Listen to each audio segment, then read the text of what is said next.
Olá pessoal, vamos a mais uma aula sobre propriedade geométrica, centroides. Nessa aula nós vamos falar sobre centroide de corpos compostos. Nós vimos que para calcular o centroide de qualquer área, seja uma área definida por uma função qualquer, y que é igual a f de x, eu traço os meus diferenciais. Então meu diferencial de área dA pode ser uma faixa x dy, olha, uma faixa de comprimento x e altura dy, e o centroide dessa faixa vai ser o meu x dividido por 2 e a altura y da minha faixa dy. Da mesma maneira, meu dA pode ser um y dx, ó, y que é essa altura aqui, vezes o meu dx.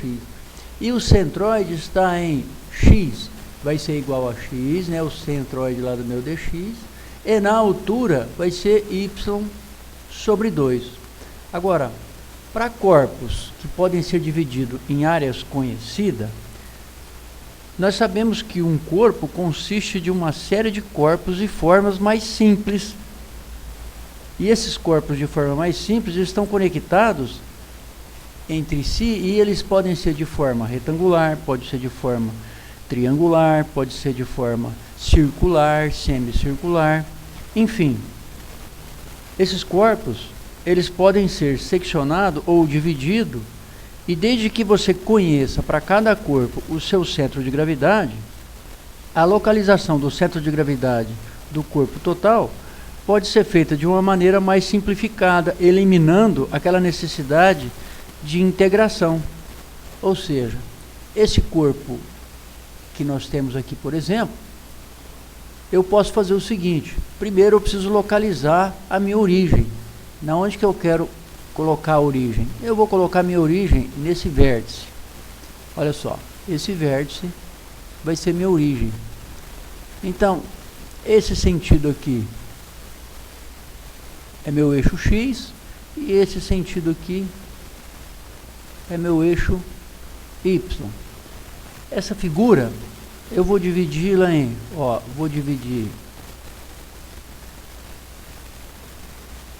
uma figura 1, que é um retângulo, uma figura 2, opa, deixa eu melhorar aqui, uma figura 2, que vai ser um quadrado, e uma figura 3, que vai ser um triângulo retângulo. Muito bem. Então, eu posso calcular a posição x do meu centro de gravidade, vai ser igual a somatória de AI vezes o meu x barra I, dividido pela somatória de AI. Da mesma maneira, o meu centro de gravidade y vai ser igual a somatória de AI vezes o meu y barra I, dividido pela somatória de AI. O que significa isso? Então, para a figura 1, por exemplo, eu conheço o centro de gravidade dela, ó. É um retângulo, tá em metade da altura e metade da largura. A figura 2 também conheço o centro de gravidade dela. A figura 3 também conheço. Então são figuras que eu conheço o centro de gravidade. Se eu conheço, basta eu fazer a área da figura 1 vezes o centro de gravidade em x da figura 1, vai ser b sobre 2, mais a área da figura 2 vezes o centro de gravidade em x da figura 2, base sobre 2.